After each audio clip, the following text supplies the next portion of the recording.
आज के इस वीडियो में हम संख्या पद्धति के बारे में जानेंगे। तो चलिए इस वीडियो को हम स्टार्ट करते हैं।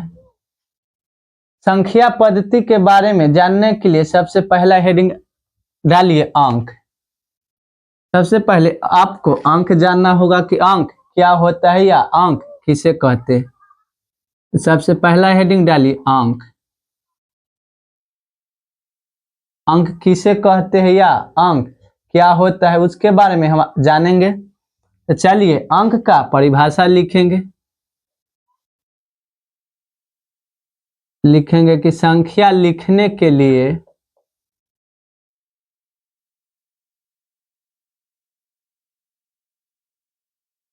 संख्या लिखने के लिए जिन चिन्हों का उपयोग करते हैं जिन चिन्हों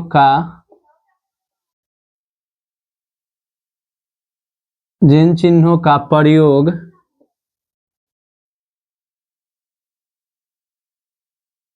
करते हैं उसे अंक कहते हैं।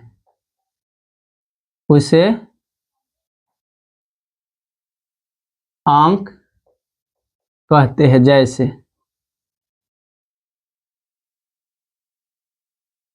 जैसे में हो जाएगा 0, 1, 2, 3, 4, 5, 6, 7, 8, 9। ये सभी क्या हो गया हमारा अंक। तो चलिए अंक को एक बार और फिर से समझाते हैं, फिर आगे की ओर चलेंगे। सबसे पहला हेडिंग क्या डाले अंक। तो अंक के परिभाषा क्या लिखे कि संख्या लिखने के लिए जिन चिन्हों का प्रयोग करते हैं उसे अंक कहते हैं। जैसे में 0, 1, 2, 3, 4, 5, 6, 7, 8, 9। ये सभी हमारा क्या हो गया अंक। कोई भी हम संख्या लिखते हैं तो यही 10 अंक से मिलाकर ही हम कोई भी संख्या लिखते हैं, तो ये सभी हमारा क्या हो गया अंक। अब अंक के बाद अगला हेडिंग डालिए प्राकृत संख्या। अंक के बाद अगला हेडिंग डालिए प्राकृत संख्या। अब जानेंगे कि प्राकृत संख्या क्या होता है या किसे कहते हैं। तो प्राकृत संख्या के परिभाषा लिखिए। प्राकृत संख्या के परिभाषा लिखेंगे कि गिनती की संख्या को ही गिनती की संख्या को ही प्राकृत संख्या कहते हैं। प्राकृत संख्या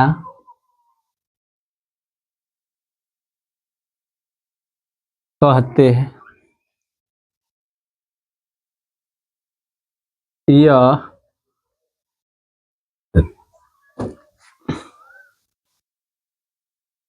यह एक से शुरू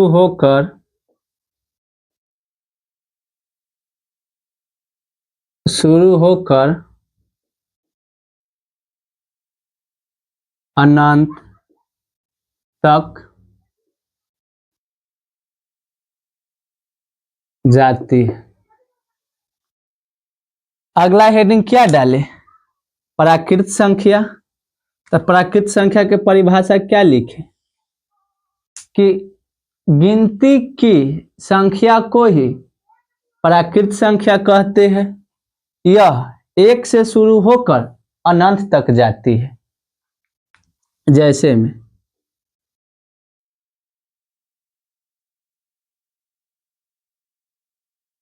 1, 2, 3 कौमा 4 कौमा 5 डॉट डॉट। ये सभी क्या हो गया हमारा प्राकृत संख्या।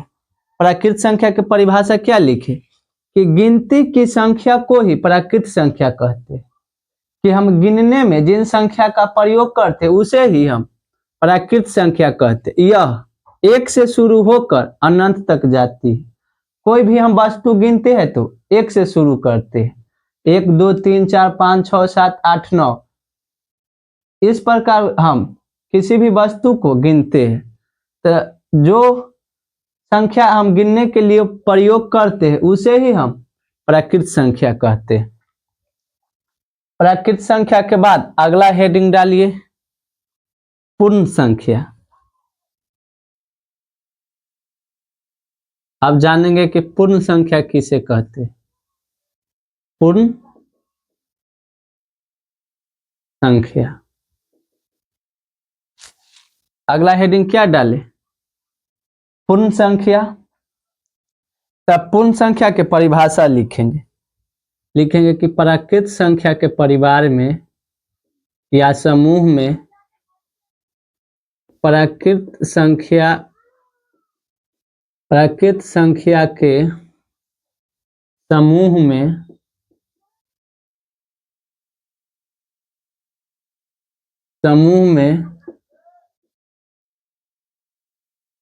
शून्य को शामिल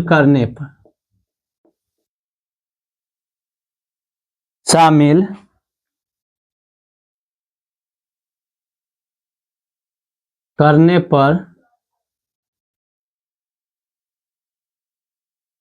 जो संख्या प्राप्त होता है, जो संख्या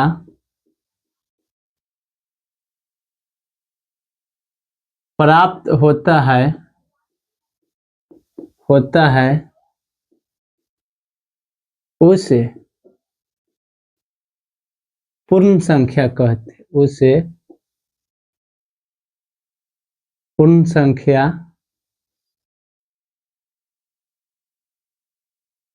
कहते हैं। अगला हेडिंग क्या डाले पूर्ण संख्या। तो पूर्ण संख्या के परिभाषा क्या लिखे कि प्राकृत संख्या के समूह में, कि जो प्राकृत संख्या है उसी में, कि प्राकृत संख्या के समूह में शून्य को शामिल करने पर जो संख्या प्राप्त होता है उसे पूर्ण संख्या कहते हैं। जैसे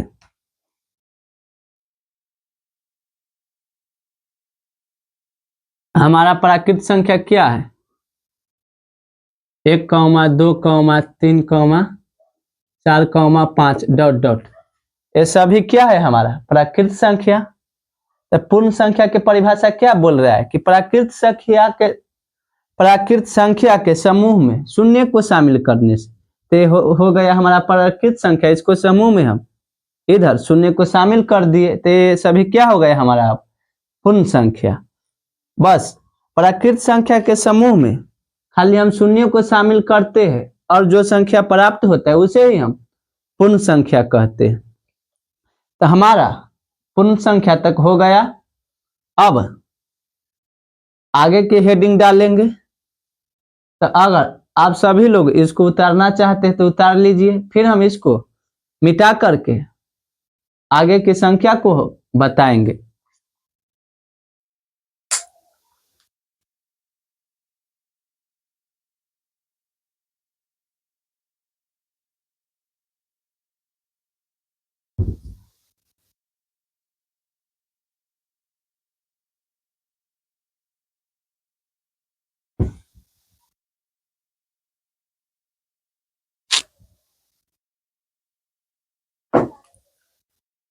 पूर्ण संख्या के बाद अगला हेडिंग डालिए पूर्णांक।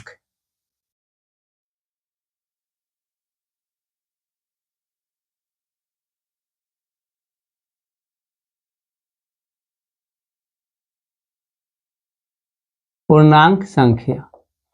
अब जानेंगे कि पूर्णांक संख्या किसको कहते हैं या पूर्णांक संख्या क्या होता है। तो अगला हेडिंग क्या डाले पूर्णांक संख्या। अब इसका परिभाषा लिखते हैं।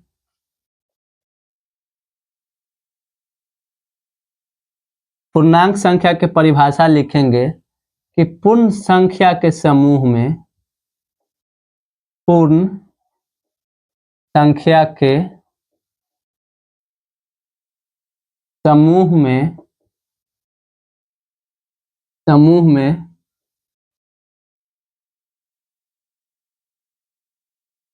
ऋणात्मक संख्या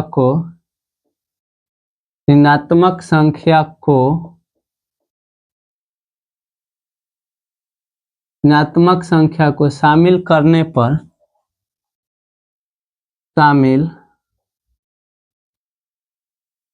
पर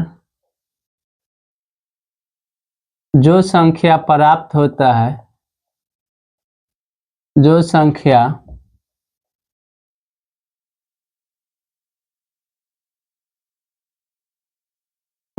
होता है उसे पूर्णांक संख्या कहते हैं। उसे पूर्णांक संख्या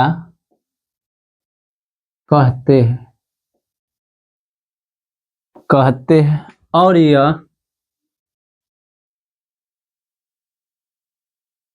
यह दो प्रकार का होता है। दो प्रकार का होता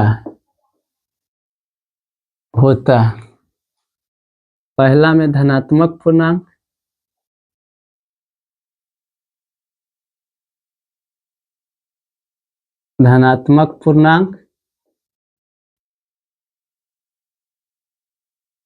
और दूसरा में ऋणात्मक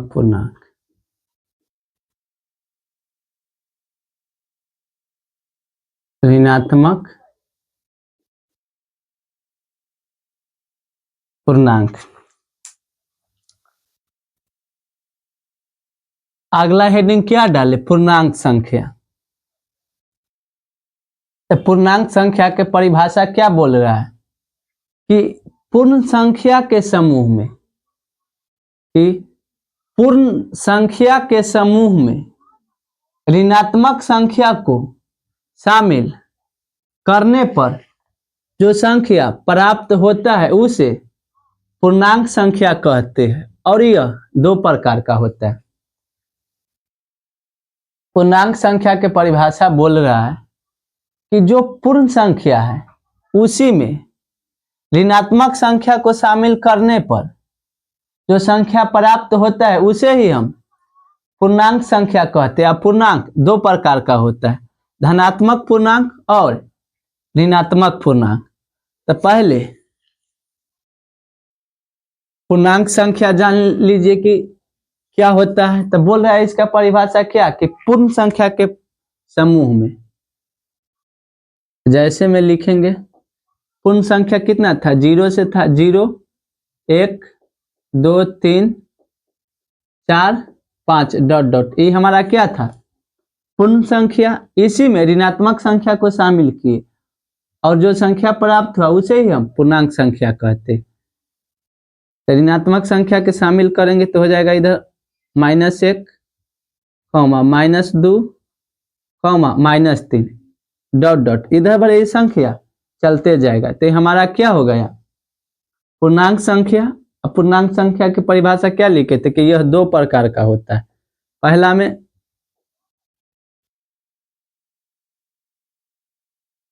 धनात्मक पूर्णांक और दूसरा में ऋणात्मक पूर्णांक।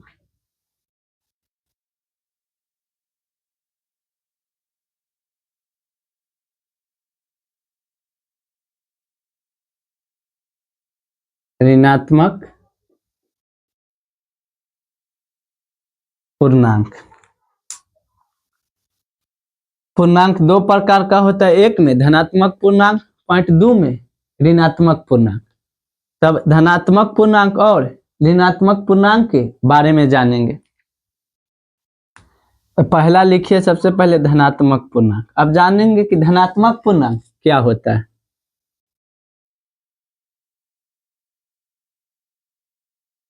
धनात्मक पूर्णांक। तब धनात्मक पूर्णांक के परिभाषा लिखेंगे वैश्विक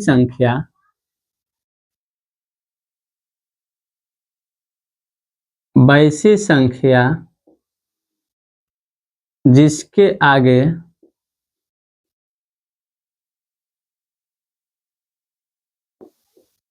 जिसके आगे धन यानी प्लस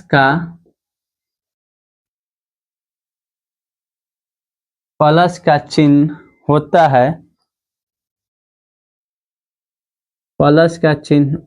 है, उसे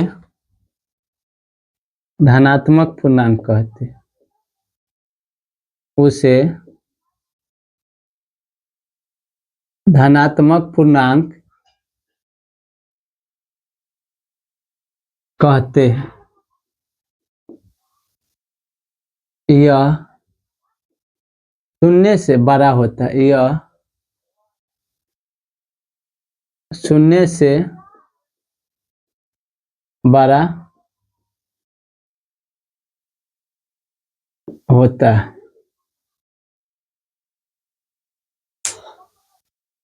धनात्मक पूर्णांक की परिभाषा क्या लिखे कि वैश्विक संख्या जिसके आगे धन यानी प्लस का चिन्ह होता है उसे धनात्मक पूर्णांक कहते हैं। यह शून्य से बड़ा होता है, कि जितना धनात्मक पूर्णांक होगा वह शून्य से बड़ा होगा। जैसे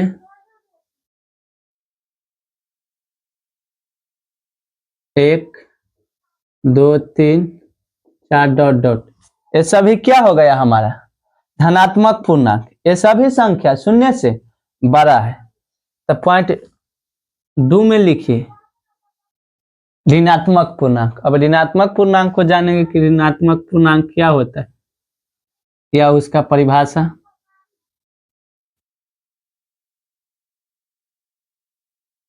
अगला हेडिंग डालिए ऋणात्मक पूर्णांक। क्या हो गया हमारा, यह हो गया ऋणात्मक पूर्णांक। अब ऋणात्मक पूर्णांक का परिभाषा लिखेंगे, तो लिखेंगे वैश्विक संख्या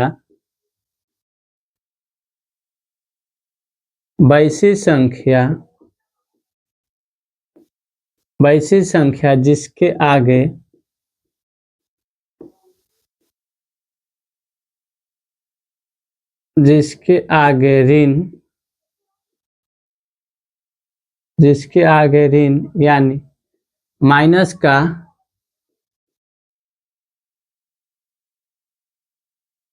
चिन्ह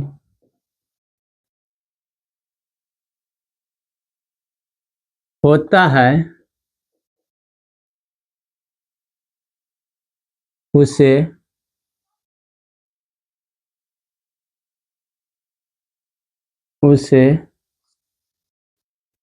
ऋणात्मक पूर्णांक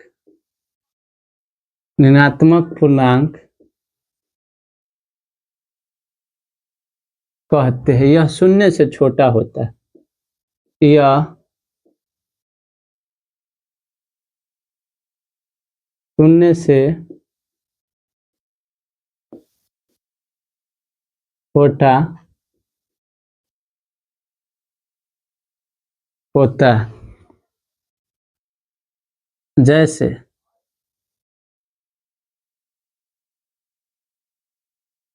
-1 -5 -4 -3 -2 -1। पॉइंट 2 में क्या लिखे ऋणात्मक पूर्णांक। ऋणात्मक पूर्णांक का परिभाषा क्या बोल रहा है कि वैश्विक संख्या जिसके आगे ऋण यानी माइनस का चिन्ह होता है उसे ऋणात्मक पूर्णांक कहते हैं। यह शून्य से छोटा होता है।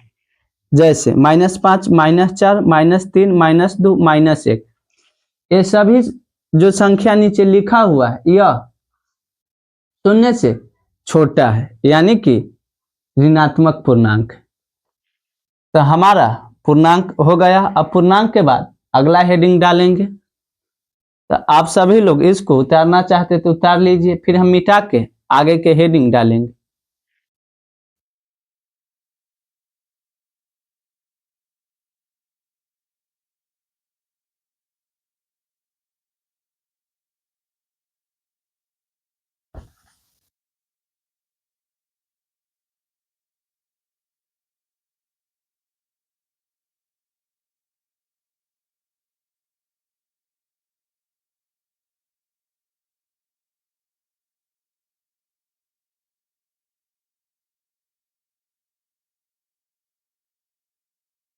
अब पूर्णांक संख्या के बाद अगला हेडिंग डालिए सम संख्या। अब जानेंगे कि सम संख्या क्या होता है। तो अगला हेडिंग क्या डालिए, सम संख्या। सम संख्या। तो अब सम संख्या के परिभाषा लिखेंगे।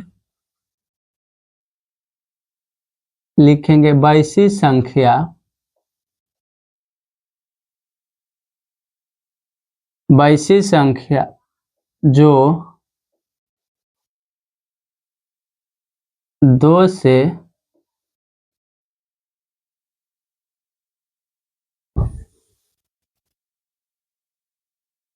सम संख्या के परिभाषा लिखेंगे कि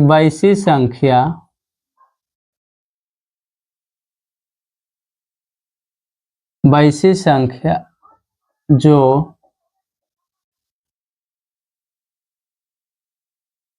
2 से पूर्णतः विभाज्य हो,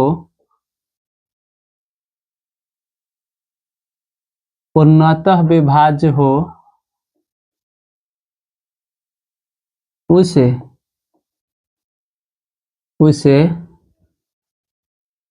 सम संख्या कहते हैं।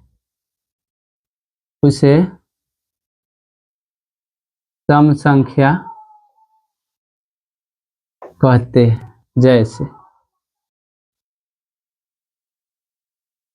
जैसे में 2, 4, 6, 8 ... ये सभी क्या हो गया हमारा, सम संख्या। सम संख्या के परिभाषा क्या बोल रहा है कि वैसी संख्या जो 2 से पूर्णतः विभाज्य हो उसे सम संख्या कहते हैं। पूर्णतः कहने का अर्थ है कि कोई भी संख्या में जब हम 2 से भागा देंगे, तो वह पूर्णतः यानी कि पूरा कट जाए, यानी कि शेषफल हमें नीचे कुछ नहीं बचेगा, तो उसी संख्या को हम सम संख्या कहेंगे। अगर कुछ भी शेषफल आ रहा है तो हमारा सम संख्या नहीं होगा। तो सम संख्या हो गया। अब सम संख्या के बाद अगला हेडिंग डालिए विषम संख्या।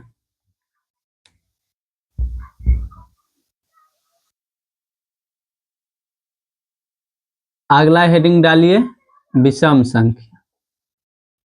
सम संख्या के बाद अगला हेडिंग विषम संख्या। अब विषम संख्या के परिभाषा लिखते हैं। लिखेंगे वैसी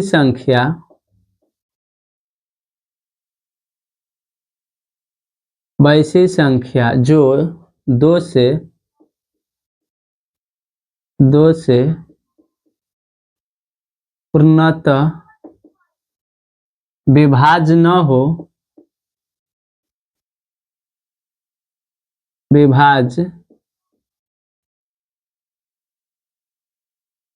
हो उसे विषम संख्या कहते। उसे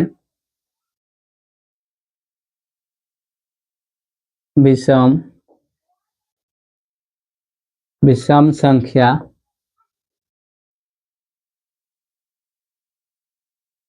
कहते।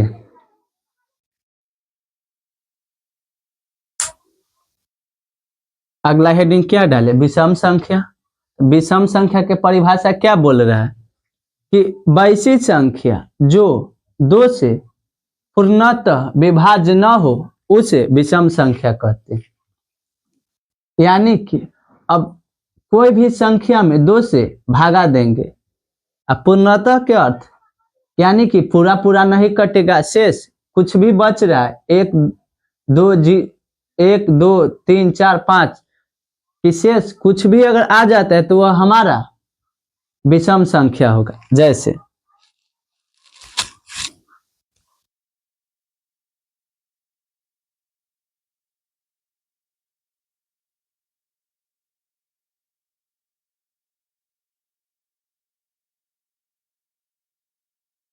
में हो जाएगा 1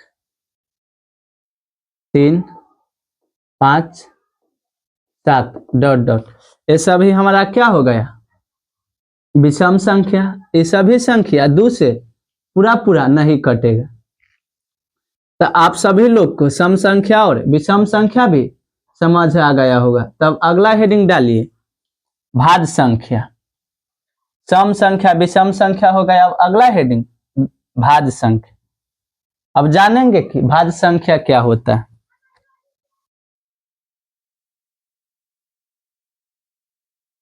भाज्य संख्या, अगला हेडिंग क्या डाले भाज्य संख्या। तब जानेंगे कि भाज्य संख्या क्या होता है। तब भाज्य संख्या के परिभाषा लिखेंगे वैसी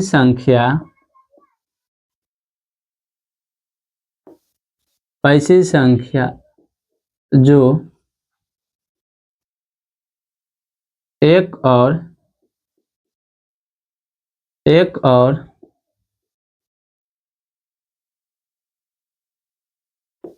स्वयं के अलावे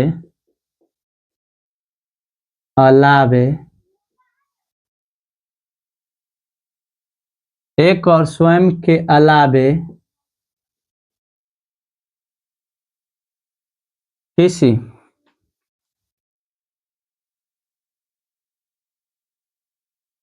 और संख्या से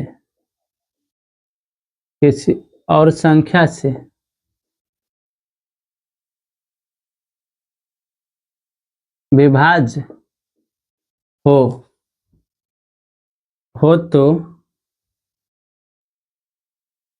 हो तो उसे भाज्य संख्या कहते हैं। उसे भाज्य संख्या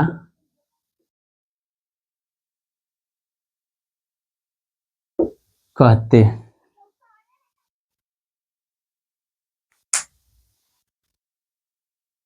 अगला हेडिंग क्या डाले भाज्य संख्या। तो भाज्य संख्या के परिभाषा क्या बोल रहा है कि वैसी संख्या जो एक और स्वयं के अलावे किसी और संख्या से विभाज्य हो तो उसे भाज्य संख्या कहते हैं। भाज्य संख्या कहने का अर्थ है, इसका परिभाषा क्या बोल रहा है कि वैसी संख्या वह कोई भी संख्या हो सकता है जो एक और स्वयं यानी कि एक और जो संख्या है, कोई भी संख्या है 2 3 4 5 6 7 8 9, कोई भी संख्या वह एक और स्वयं के अलावे किसी और संख्या से विभाज्य हो उसे भाज्य संख्या कहते हैं। वह कोई भी संख्या होगा, वह 3 संख्या से कट रहा है तो वह हमारा भाज्य संख्या होगा, नहीं तो नहीं होगा। तो जैसे में ले लीजिए कि भाज्य संख्या कौन कौन हो सकता है। जैसे में 4 6 8 9 डॉट डॉट, ये सभी क्या हो गया हमारा भाज्य संख्या। ये सभी क्या हो गया हमारा भाज्य संख्या, क्योंकि इस सभी संख्या में भागा देंगे तो एक और जो संख्या है जो यानी कि खुद उसके अलावे भी किसी और संख्या से ये संख्या विभाज्य हो जाएगा तो यह भाज्य संख्या हो गया। अब भाज्य संख्या के बाद अगला हेडिंग डालिए अभाज्य संख्या। अब जानेंगे कि अभाज्य संख्या क्या होता है। अगला हेडिंग क्या डाली, अभाज्य संख्या।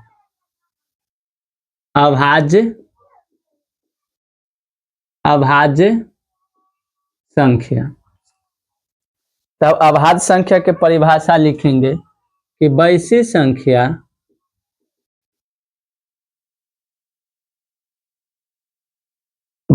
संख्या जो एक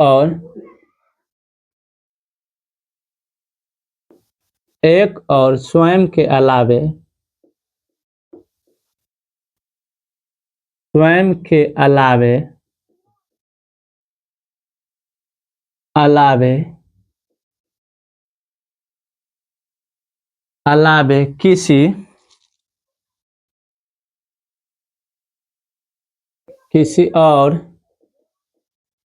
किसी और संख्या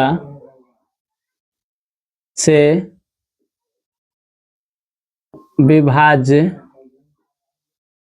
विभाज्य न हो उसे अभाज्य संख्या कहते हैं। उसे अभाज्य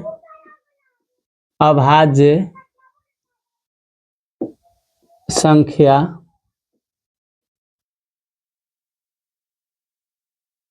कहते हैं।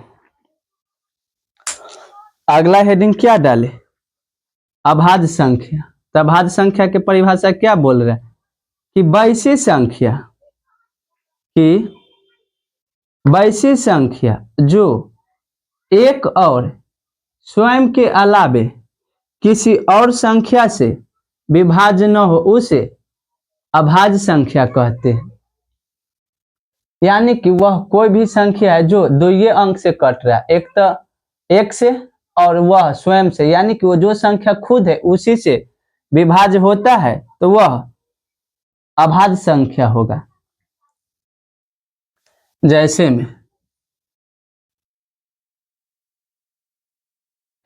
में 2, 3, 5, 7 ... ये सभी क्या हो गया हमारा अभाज्य संख्या, क्योंकि ये सभी को भागा देंगे तो एक और खुद यानी कि जो संख्या है उसी से कटेगा, इसके अलावे किसी और संख्या से यह नहीं कटेगा, तो यह हमारा क्या हो गया भाज्य संख्या। तो आप सभी लोग को भाज्य संख्या तक समझ आ गया होगा। तो आप लोग अगर इसको उतारना चाहते हैं तो उतारिए, फिर हम इसको मिटाकर आगे की वो संख्या बताएंगे। चलिए परिमेय संख्या।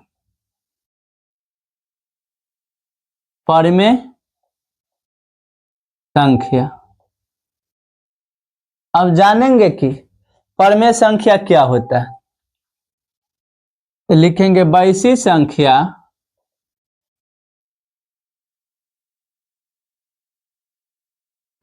संख्या जिसे P/Q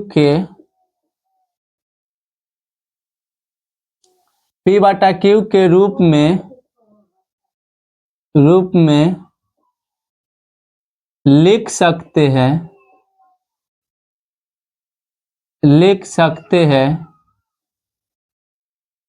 उसे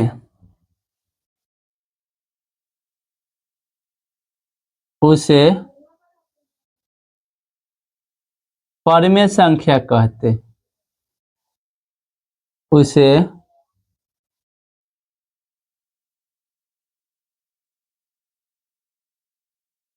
परिमेय संख्या कहते हैं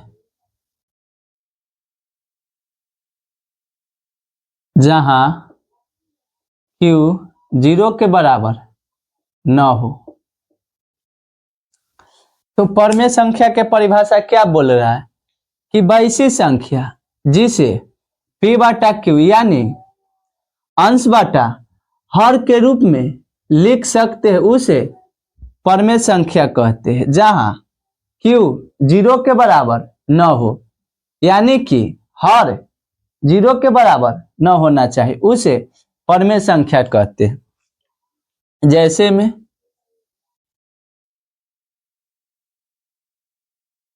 जैसे में 3, 5, 2.5, 2/3, √36, √25।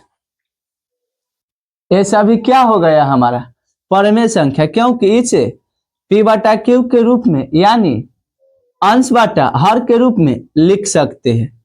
3 के नीचे में कुछ नहीं है तो एक लिख सकते थे, हमारा p/q के रूप में हो गया तो हमारा क्या हो गया परमेय संख्या। ये 2.5 है तो हम जब पॉइंट हटाएंगे तो नीचे कितना आ जाएगा, पॉइंट हटाएंगे तो 1 लिख के पॉइंट के बाद कितना अंक, 1 अंक, तो 1 0 दे देंगे तो हमारा क्या हो गया है p/q के रूप में हो गया, तो ये भी हमारा परमेय संख्या है। तो परमेय संख्या आप सभी लोग को समझ आ गया होगा। तो अगला हेडिंग डालिए अपरिमेय संख्या।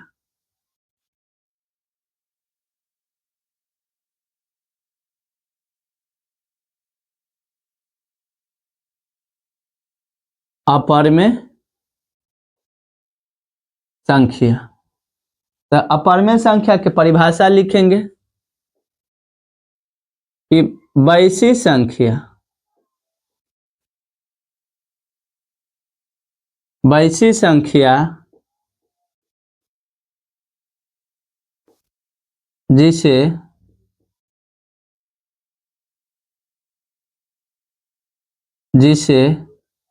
p/q के रूप में नहीं लिख सकते, नहीं लिख सकते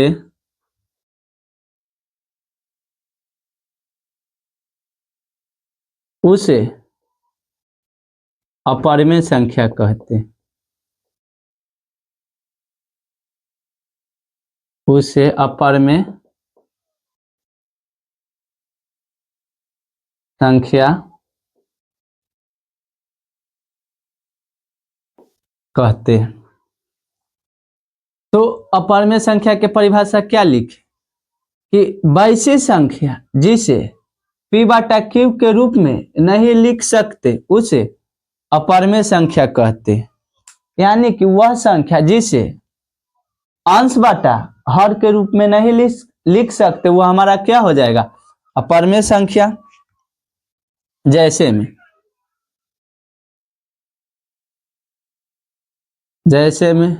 √3, √2, √5 ये सभी क्या हो गया हमारा अपरिमेय संख्या।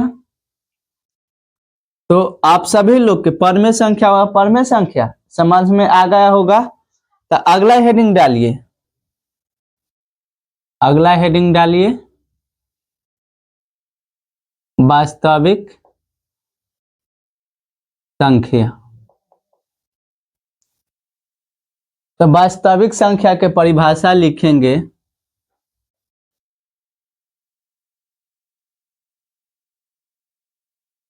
परमेय और अपरिमेय संख्या के परमेय और अपरिमेय संख्या के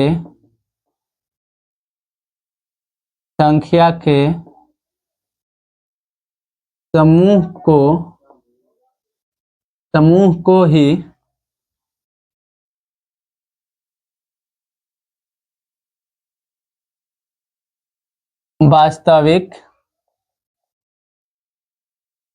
वास्तविक संख्या कहते हैं। तो वास्तविक संख्या किसको कहते हैं, तो बोल रहा है वास्तविक संख्या के परिभाषा कि परमेय और अपरिमेय संख्या के समूह को ही वास्तविक संख्या कहते हैं। यानी कि जितना हमारा परमेय संख्या है और अपरिमेय संख्या उस सभी को यानी कि दोनों को समूह को हम वास्तविक संख्या कहते हैं। जैसे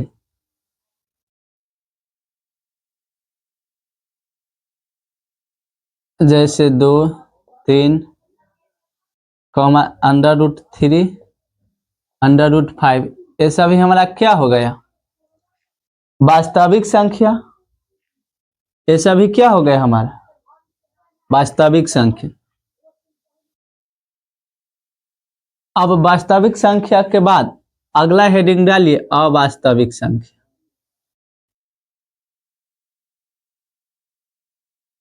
अवास्तविक संख्या।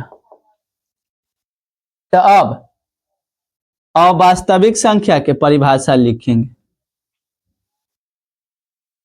कि वे संख्या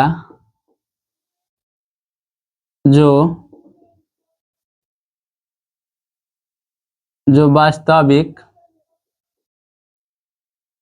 वास्तविक संख्या न हो उसे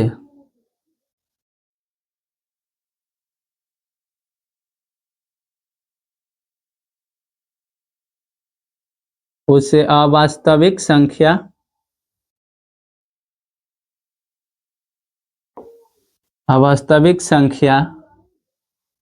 या काल्पनिक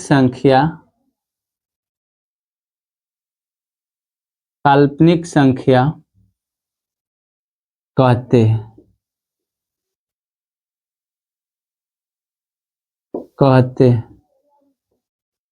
या रूट के अंदर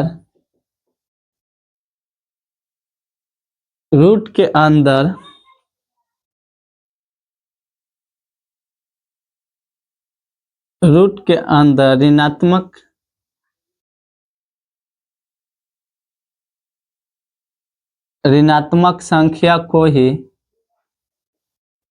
ही अवास्तविक संख्या कहते हैं।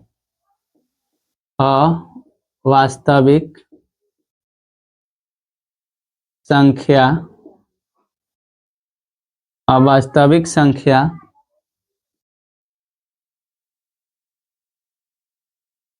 कहते हैं। जैसे -2, -3, -5 ... ये सभी क्या हो गया हमारा? अवास्तविक संख्या। अवास्तविक संख्या के परिभाषा क्या बोल रहा है कि वे संख्या जो वास्तविक संख्या न हो उसे अवास्तविक संख्या कहते हैं। यानी कि जो हमारा वास्तविक संख्या नहीं है उसे हम अवास्तविक संख्या कहते हैं या काल्पनिक संख्या कहते हैं। एक और परिभाषा क्या है अवास्तविक संख्या के? रूट के अंदर ऋणात्मक संख्या को ही अवास्तविक संख्या कहते हैं। हेडिंग डालिए सहअभाज्य संख्या।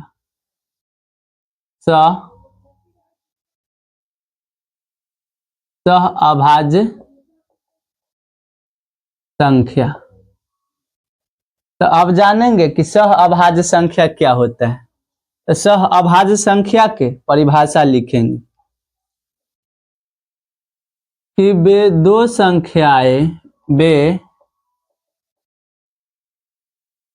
संख्याएं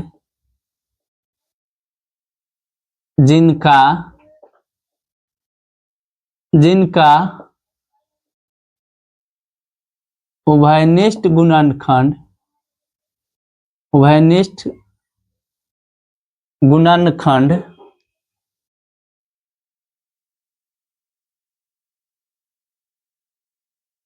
गुणनखंड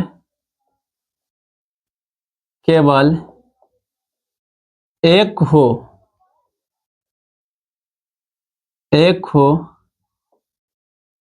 या वे दो संख्याएं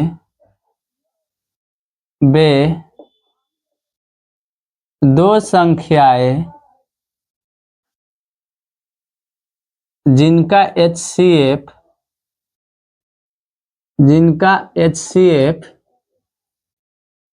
एक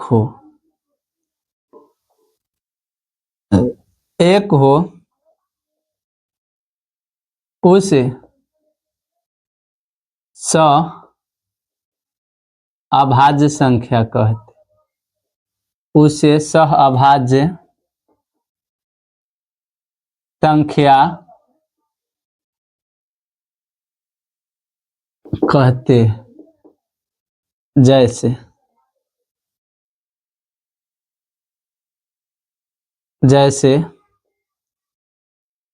3,5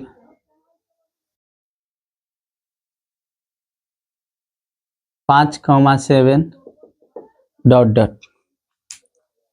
ये दोनों संख्या क्या हो गया हमारा सहअभाज्य संख्या। तो चलिए एक बार और सहअभाज्य संख्या को बता देते।